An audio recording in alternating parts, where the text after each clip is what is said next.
Assalamualaikum warahmatullahi wabarakatuh. Nahmadullohal jalla sanauhu hamda syakirin wa nu'minu bihi imanal mukinin wa nukirru biwahdaniyatihi iqraras shadiqin wa nashhadu alla ilaha illallah rabbul alamin wa nusalli wa nusallimu ala nabiyyina Muhammadin sayyidil mursalin wa ala alihi wa ashabihi thayyibin at-thahirin amma ba'du. Yang saya hormati bapak-bapak beserta ibu-ibu, mbak-mbak, mas-mas, adik-adik yang saya banggakan. Alhamdulillah malam ini kita bisa bersama-sama tholabul ilmi. Kita masih berada di surat Luqman. Insya Allah sampai ke ayat yang ke-16.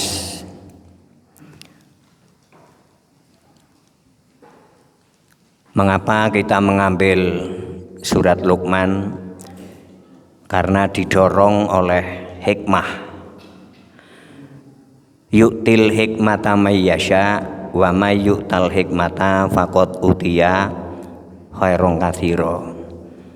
Allah memberi hikmah terhadap siapapun yang Allah menghendaki. Agar kita dikehendaki oleh Allah, diberi hikmah, maka kita ngaji surat Luqman. Saya lama mengkaji tentang Luqman. Mengapa Luqmanul Hakim yang bukan Rasul? Ini nama besarnya, ini diabadikan Allah di Al-Quran, bahkan menjadi judul surat yang ke-31. Ternyata Allah memberi hikmah terhadap beliau. Ini 15 hikmah yang diterangkan mulai dari surat yang ayat yang ke-12 sampai 19. Jadi Luqman ini menguasai 15 hikmah, kemudian diamalkan, kemudian diajarkan. Itulah yang membuat Luqman menjadi guru besar di Al-Quran. Kalau kita mengikuti, artinya kita mempelajari 15 hikmah yang Allah berikan terhadap beliau, kemudian kita memahami, kita mengamalkan, dan kita ajarkan, kita pun akan sama dengan beliau di sisi Allah sebagai guru besar.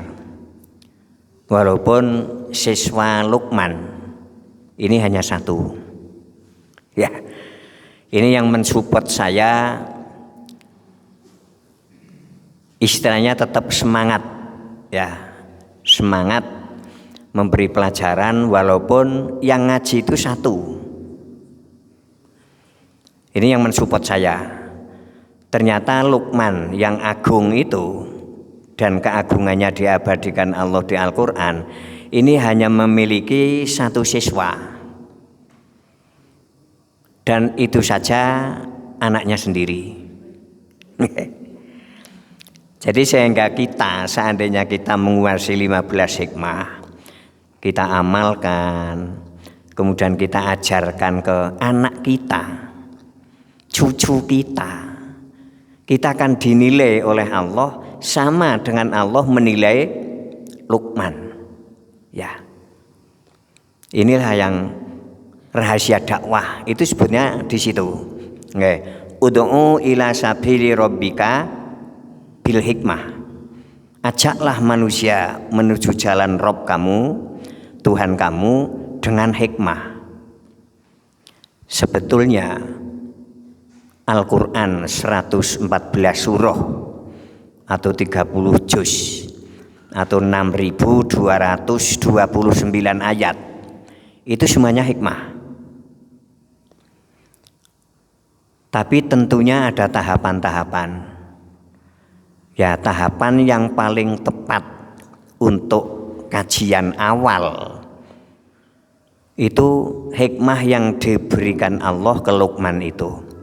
Walaqad ataina Luqmanal hikmata aniskur lillah. Itu sudah kita kaji bahwa yang namanya hikmah itu yang pertama bersyukur. Kita betul-betul harus bisa bersyukur, mensyukuri semua nikmat. Kemudian yang kedua, la tusyrik billah. Jangan sampai menyekutukan Allah. Tauhid ini harus jernih, tidak boleh terkontaminasi dengan syirik-syirik itu. Hikmah yang kedua. Yang ketiga, birrul walidain. Yang keempat, ini ngumpul. Yang kelima, yang keenam, ini di surah Luqman yang ke-15. Yang ketiga, birrul walidain, berbakti kepada kedua orang tua. Seandainya kedua orang tua ini berbeda keyakinan dan terus mendesak dan memaksa kita, hikmah yang kelima, fala tuti'huma. Yang keempat, fala tuti'huma, jangan ikuti mereka. Tapi wasohibhuma fid dunya ma'rufan, bersahabatlah dengan kedua orang tua yang berbeda keyakinan itu dengan persahabatan yang baik. Hikmah yang kelima. Dan yang keenam, wattabi sabila man anaba ilayya, dan ikutilah siapapun yang sudah kembali ke Allah.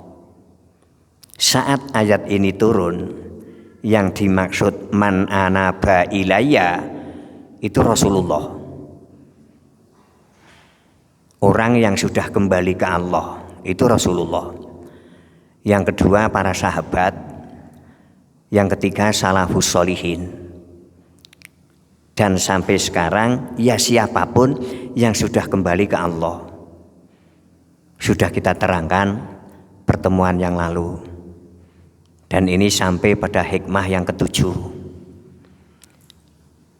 sampai pada ayat yang ke-16.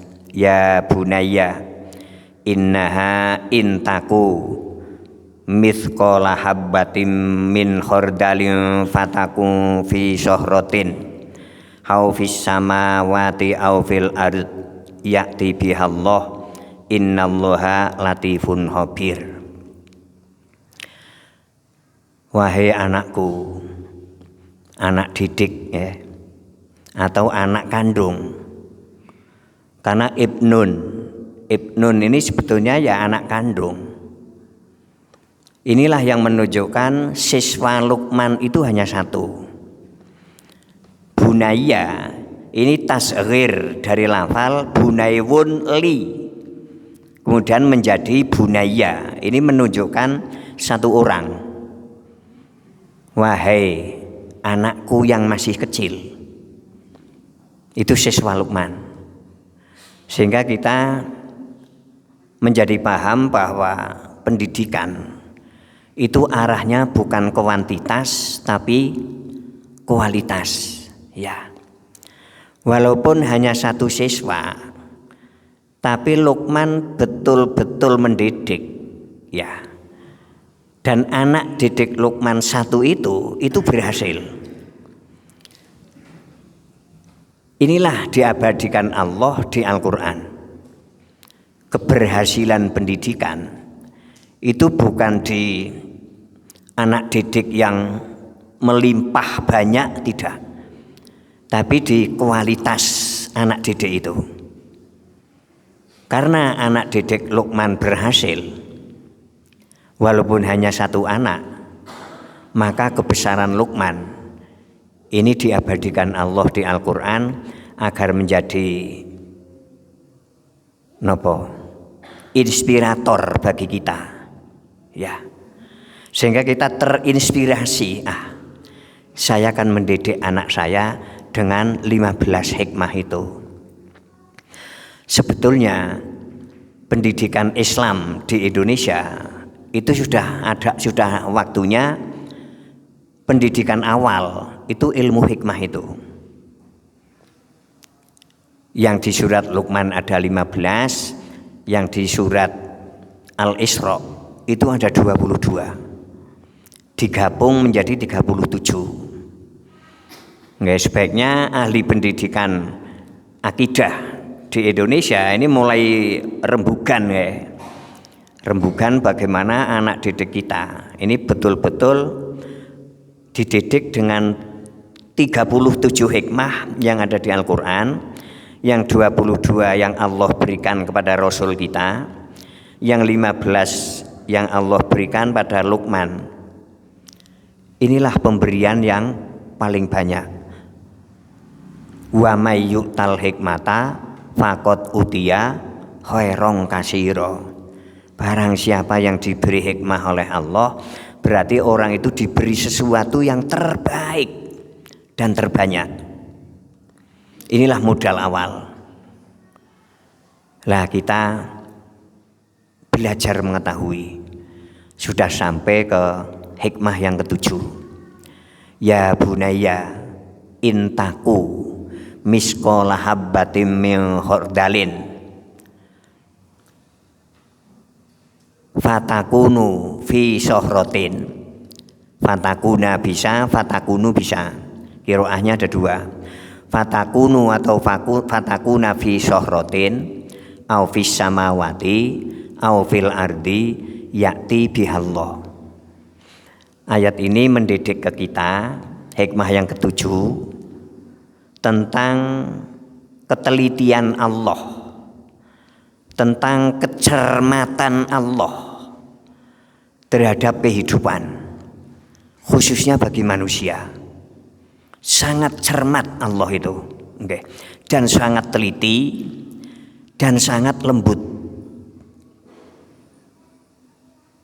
Di mana kecermatan Allah? Ada sebagian riwayat anak didik Luqman ini bertanya ke Luqman, "Guru, seandainya saya berbuat sesuatu dan saya di dalam ruangan yang sangat tersembunyi, apakah Allah tahu?" Jawabannya ini, "Wahai anak didikku, seandainya perbuatan itu intaku, seandainya perbuatan itu senilai bobot hordal, miskola hordalin." Hordal itu waktu saya nyantri dulu di pondok, itu terjemahannya wiji sawi. Wiji sawi, nek ibu-ibu ngerti nggih, yang kecil sekali.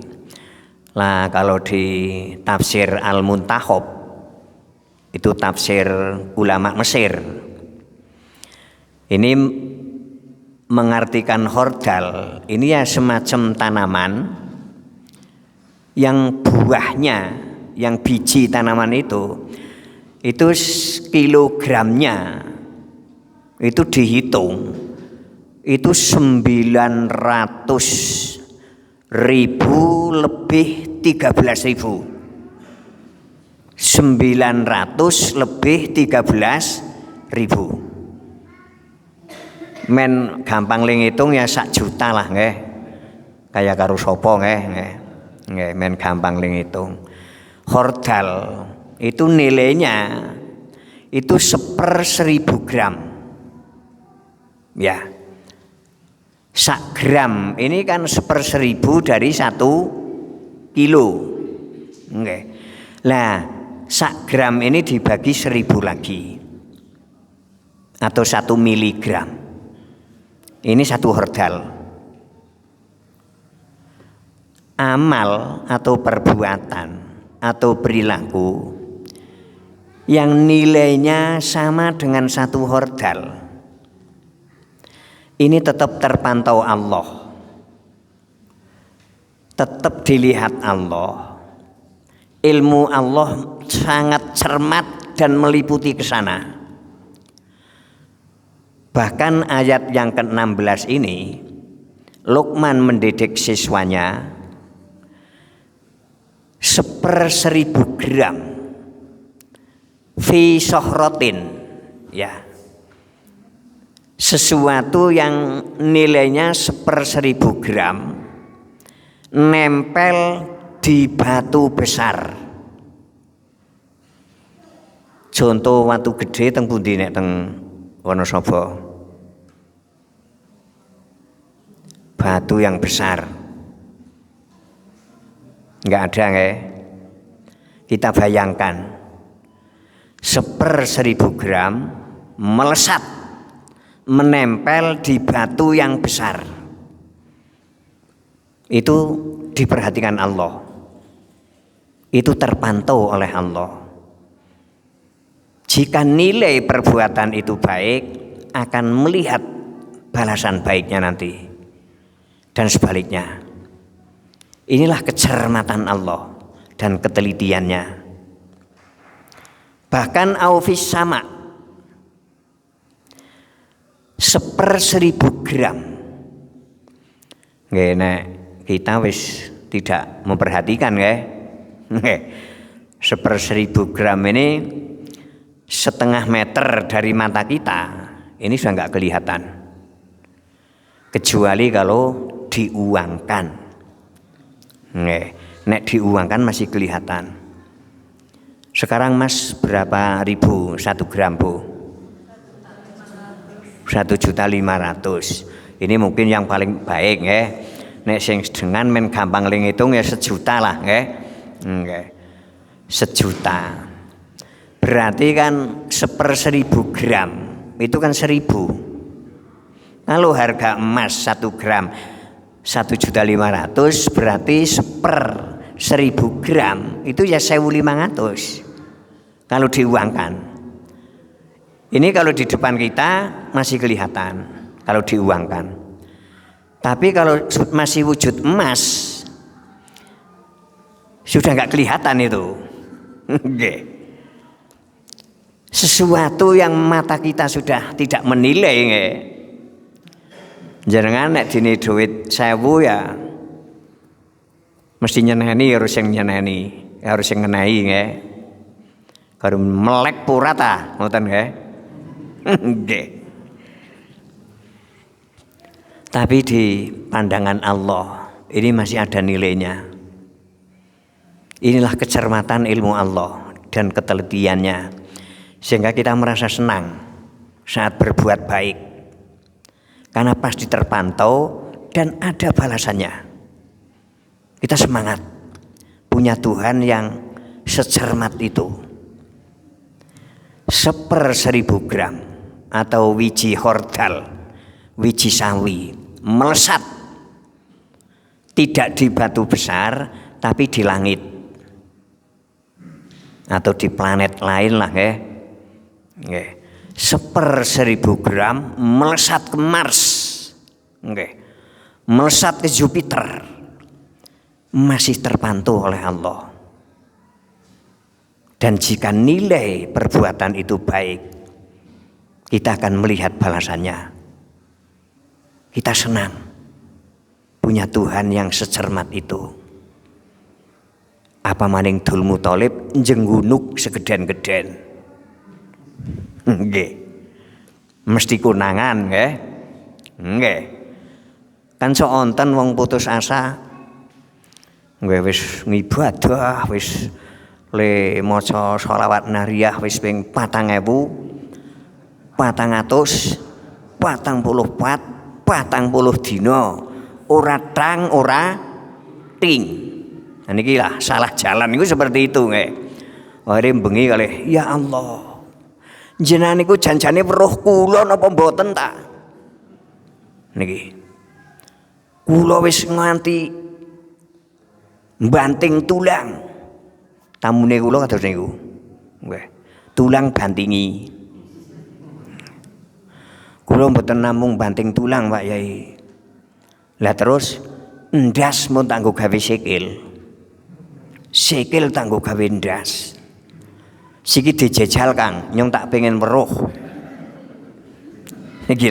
Nikilah menggambarkan hidup berdarah-darah tapi tidak menemukan kebahagiaan. Karena tidak tahu rahasia hidup. Rahasia hidup, makna hidup ada di Luqmanul Hakim ayat 12 sampai 19 itu. Dan ini yang ketujuh. Kita sedang diperkenalkan oleh surat Luqman ayat 16 bahwa kita punya sesembahan yang sangat teliti dan sangat cermat. Tidak mungkin ada amalan kita yang tersia-siakan walaupun senilai 1/1000 gram. Bila perbuatan itu jahat, akan mendapatkan balasan kejahatannya. Kalau dunia belum bisa selesai, nanti diselesaikan di akhirat. Inilah keyakinan orang yang beriman. Karena umur manusia terlalu pendek untuk menyelesaikan semua masalah, sehingga masalah yang belum selesai di dunia nanti diselesaikan di akhirat. Niku banyak, banyak sekali. Bagi orang yang tidak beriman, kadang hidup ini menjadi seperti itu, berdarah-darah tapi tidak menemukan kebahagiaan, sehingga menghalalkan segala cara. Saya juga ingat masa lalu. Wonten piyantun putri jenenge Marsinah. Jenengan yang masih muda mboten ngerti tapi yang seumur saya kelingan Marsinah. Marsinah ini hanya menanyakan janjane gaji saya itu seberapa. Berarti Marsinah kan merasa ada yang hilang.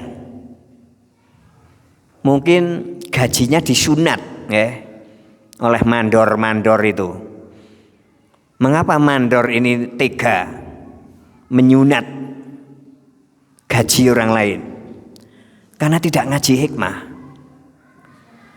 Sehingga saat menyunat gaji niku tidak ingat Allah. Tapi generasi yang beriman dan diberi hikmah oleh Allah, Masya Allah, wah kalau saya menyunat gaji orang lain akan terpantau oleh Allah. Dan ternyata Marsinah dibunuh. Ya, sampai sekarang yang membunuh Marsinah ora ketemu. Karena sing mateni ya ora tau ngaji. Nanti diselesaikan di akhirat. Walaupun di dunia sudah tumbuh ribuan Marsinah. Begitu Marsinah ditemukan sudah tidak bernyawa, langsung ibu-ibu menjadi Marsinah semua, memberontak terhadap perusahaan itu. Dan perusahaan itu gulung tikar sampai sekarang tidak bisa bangkit. Ya, nikulah orang yang tidak tahu hikmah. Kalau kita belajar hikmah yang ketujuh, kita menjadi memahami kecermatan sesembahan kita, ketelitian sesembahan kita. Jangankan menyunat gaji Marsinah, ya, 1/1000 gram ini terpantau oleh Allah. Sehingga hidup ini menjadi lebih hati-hati. Tidak semblutungan. Tidak seperti waktu saya masih muda, semblutungan. Kula nek dong bangun lebih pagi njur istighfar malam niku ingat saya masa-masa kecil, dosane ora kena ditung. Kapan hari Ahad seperti tadi, niku pagi saya sudah diundang oleh teman. Dul, ngapa? Dolan yo. Ngoten iki nggih, dolan. Ming di, ming ngalas. ngapa nangguh nangka. Oh niki teman saya punya imbon nangka itu 7 tempat niki. Yang di sini urung mateng pindah rene urung mateng sampai yang ke-7 itu yang mateng. Terus disembelih, terus dimakan bareng. Begitu saya sudah kenyang, saya bertanya, Ndul, karena bocah niku gondrol nggih. Dhek iki nangkane akeh temen, duwe wit nangka pira. Ya ora duwe. Berarti nangka colongan ya niki. Jadi sejak kecil itu sudah yang dimakan nangka colongan niku. Nggih. Niki nek ora ngaji kan bisa tekan tua kepengen nangka ya nyolong nangka, kepengen duren nyolong duren niku nggih. Karena tidak melihat kecermatan Tuhan. Tapi begitu ngaji surat Luqman, Masya Allah. Nggih. Njur malih kula kalingan jenenge Edi Tansil. Niki nggih. Niku duit sing digondrol niku ya ora sithik niku. 1,3 T nalika semanten. Niku nek diwedahi teng masjid niki kebuak niku nek 20.000 ramot niku. Nggih. Niku ramot. Kabisa ilang. Ora ketemu, ilang sampai sekarang. Berarti sing nglebur duit 1,3 T kan ora dhewekan. Niki sing nglebur mesti ora tau ngaji niku. Apa maning ngaji surat Luqman ayat 16. Nggih. Tidak menyadari kalau hidup ini dipantau Allah. Dan Allah sangat cermat. Jangankan 1,3 T. Nggih. 1.500 perak. Kalau itu memang hasil yang bukan dari keringat kita, ya Allah memantau. Inilah hikmah yang ke-7. Sehingga kalau anak-anak kita didik dengan hikmah yang Luqman mendidik Indonesia nanti ke depan, insya Allah aman. Allahumma amin. Bab nek orang ngaji hikmah, umpama teng dhuwur meja niki tumpukan duit pirang-pirang, njur wonge wis bubar, kan nulah-nulih nana wong kan tetep walah nggih njukut sebengket telesep ngoten kan nana wong weruh. Tapi nek ngaji Luqman ayat 16 Allah memantau. Ya. Yakti bihallah. Lah niki nggih. Masya Allah. Au fis samawati au fil ard. Perbuatan yang senilai hordal 1/1000 gram melesat nang bumi bagian Afrika, senes bagian Indonesia, nang bagian Afrika, nang padang pasir, njur 1/1000 gram ini ambles nang pasire gawalisus. Allah tetap tahu. Niki yakti bi Allah. Allah tetap memantau. Fi sahratin au fis samawati au fil ardi. Nikilah metode Al-Qur'an. Cara mendidik generasi seteliti itu. Nggih. Seandainya fatakunu fi sahratin itu sudah cukup. Tapi ditingkatkan au fis samawati. Nggih. 1/1000 gram itu melesat ke Jupiter. Ya. Melesat ke planet Pluto. Nggih. tetap Allah mengetahui niku. Sehingga kita nggak bisa lepas dari pandangan Allah. Dan Allah juga mboten sare. Napa malih sare wong ngantuk mawon mboten, la ta'khuduhu sinatu wala naum. Ya. Kita tidur, Allah tidak tidur. Terus nikilah hikmah yang ketujuh, mendidik kita agar hati kita, mindset kita, pikiran kita itu sering terhubung dengan yang kita sembah. Innallaha latifun khabir. Sesungguhnya Allah itu maha lembut. Artinya maha lembut. Niki ilmunya ini sampai ke hal yang paling tidak mungkin sampai untuk ukuran selain Allah. Tapi ilmu Allah sampai ke sana. Napa sing paling umpet napa? Janjane contoh telu niku ya ampun pol niku 1/1000 gram menempel di batu besar, Allah tetap memantau. 1/1000 gram melesat di langit, Allah tetap memantau. 1/1000 gram melesat ke bumi, bumi bagian Eropa, Eropa bagian Swedia, Eropa Utara, tetap terpantau niku Masya Allah. Dan ayat-ayat pendukung niku kata Al-Quran menggunakan kata-kata hordal itu 2 kali. Sing pertama teng surah Al-Anbiya ayat 47, surah yang ke-21. Wa nadul mawazinal qisto liyaumil qiyamah fala tudlamu nafsun syai'a wa in kana misqala habbatin min hordalin ataina biha wa kafa bina hasibin. Di surah Al-Anbiya juga ada kalimat hordal, ini digunakan untuk menggambarkan pengadilan Allah di akhirat nanti.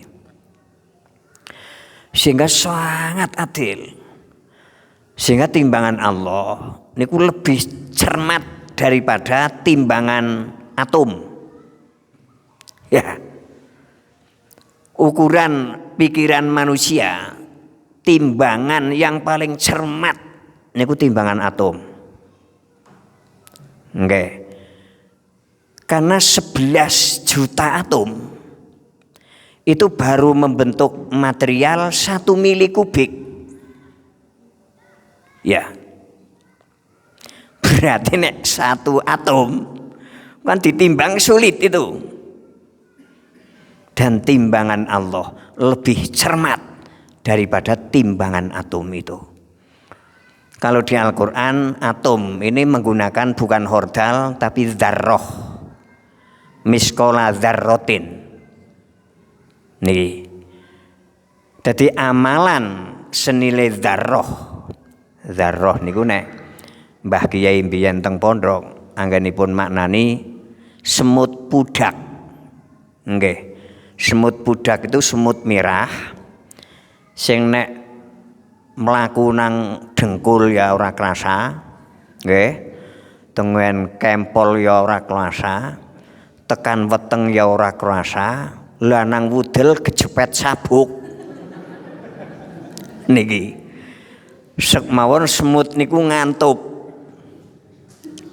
Niki mbok Jenderal Petrak tetep kukur-kukur niku nggih. Niki manane dzarrah itu waktu itu belum ditemukan partikel, belum ditemukan molekul, belum ditemukan sel. Tapi setelah ditemukan partikel, dzarrah itu diterjemahkan partikel. Ditemukan molekul, diterjemahkan molekul, ya. Lah setelah ditemukan atom, itu diterjemahkan atom. Kalau di Munjid, Kamus Arab Dunia, itu maknanya dzarrah itu asgharu syai'in, sesuatu yang paling kecil. Sekarang inti atom itu proton yang bermuatan positif, nggih, elektron negatifnya, neutron yang tidak punya muatan atau netralnya, nggih. 11 juta atom baru 1 milikubik. Bayangkan 1 meter dari mata kita sudah hilang, itu 11 juta. Jor kalau 1 atom masih dibagi 3 nih, proton, timbangan Allah di akhirat nanti lebih cermat daripada timbangan inti atom itu. Kita nggak bisa sela, dan kita senang. Karena apa? Perbuatan baik kita senilai dzarrah tetap tidak gaib dari Allah, tetap terpantau. Inilah hikmah yang ketujuh.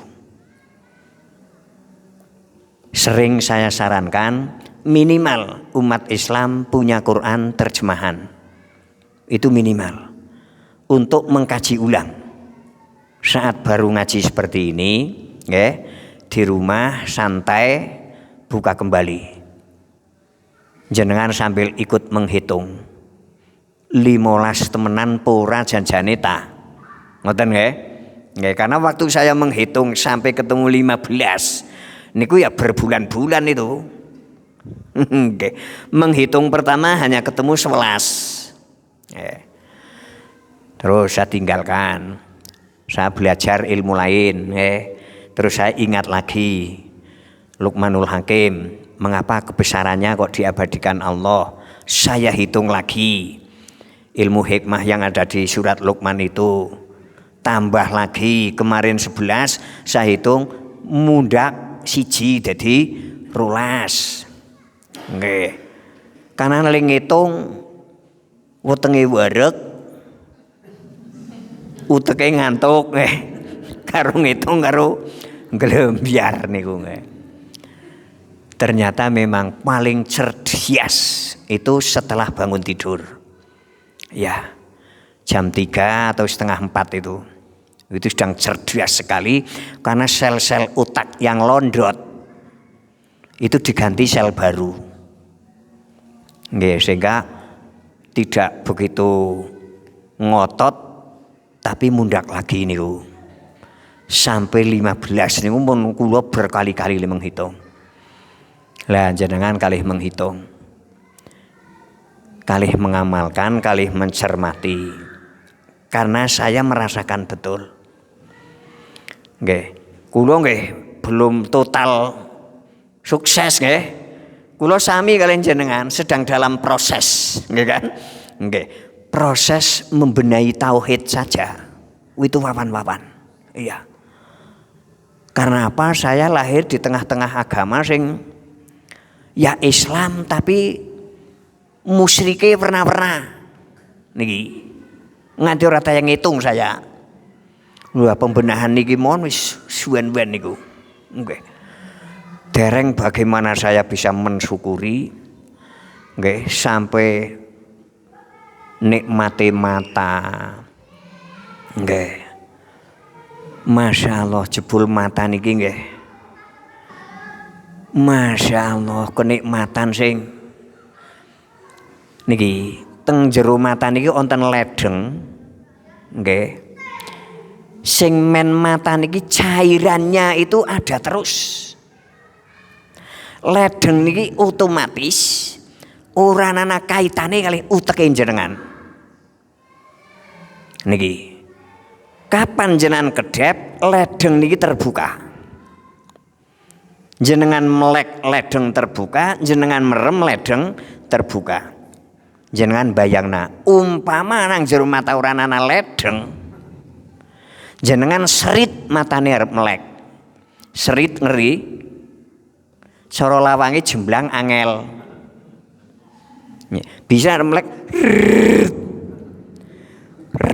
ketek.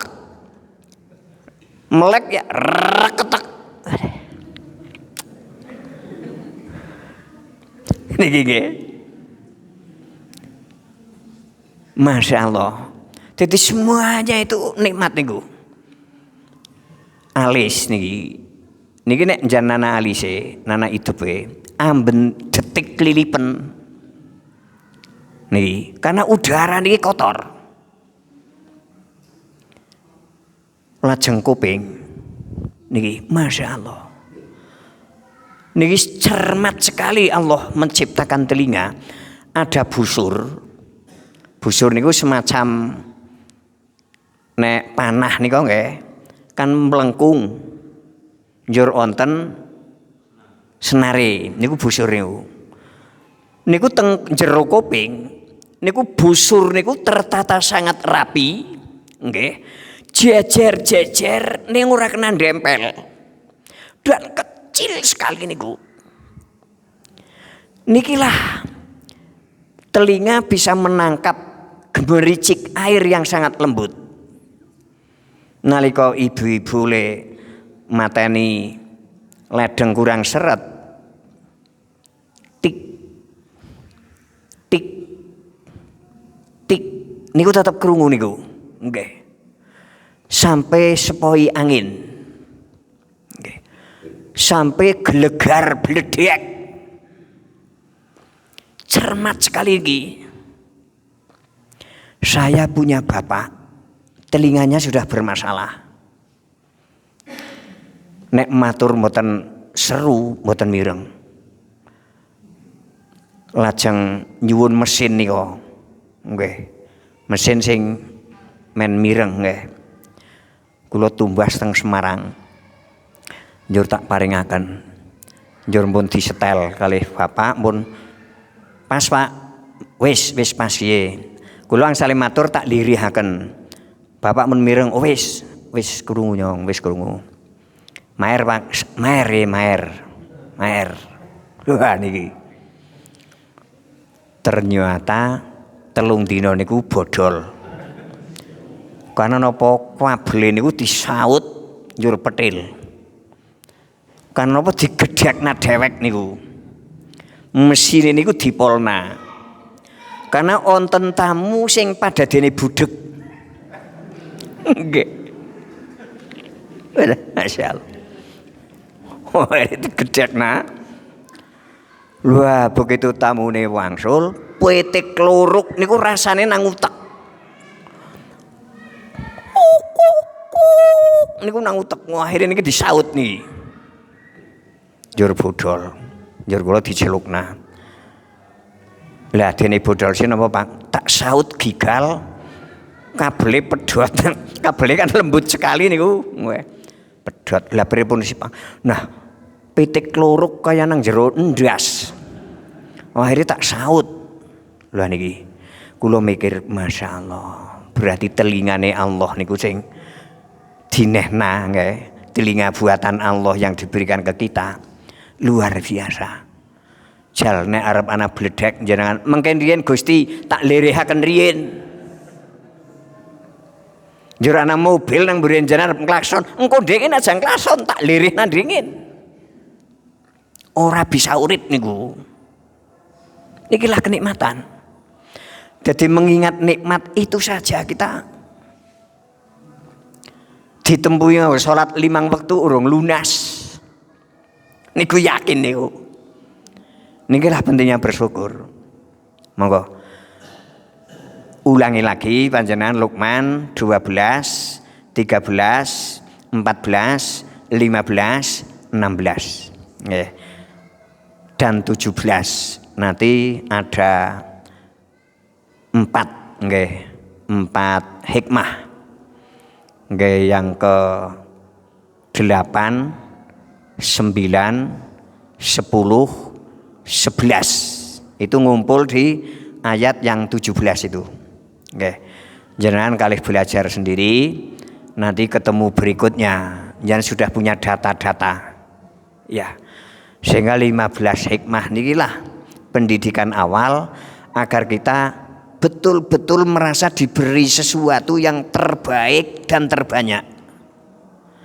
Karena akan membuka hati kita. Ya. Hati kita akan terbuka sehingga akan memiliki banyak pengetahuan makin jenengan. Karena hati sudah terbuka. Ya. Dan nanti akan mengetahui bahwa Al-Quran adalah perguruan tinggi umat kita. Ya, bahwa Al-Quran adalah tempat belajar kita. Dan kita akan mengetahui di sana ada 6.229 jurusan. Perguruan tinggi mana yang punya ribuan jurusan? Jenengan teng UGM mun pinten atus jurusan. Niki nggih. Umat ini punya buku yang luar biasa. Tapi umat ini tidak menyadarinya. Monggo, milikilah terjemahannya dan kajilah setelah mengkaji seperti ini. Sehingga pertemuan berikutnya kita sudah punya data 15 hikmah sudah dikurangi 7. Berarti tinggal 8. Nggih, soleh separuh nih. Waktunya habis, tidak ada tanya jawab. Nggih, karena sudah azan. Seandainya ada tanya jawab, ya mohon maaf ditunda, catat ya. Nanti bisa ditaruh di sini sebelum kita ngaji. Ya, sehingga bisa saya jawab sebelum ngaji. Men orang kelalen. Kita tutup bersama dengan kafaratul majlis dan tahmid bersama. A'udzubillahi minasyaitonirrajim. Bismillahirrahmanirrahim. Subhanakallahumma wa bihamdika asyhadu alla ilaha illa anta astaghfiruka wa atubu ilaik. Alhamdulillahirabbil alamin. Wassalamualaikum warahmatullahi wabarakatuh.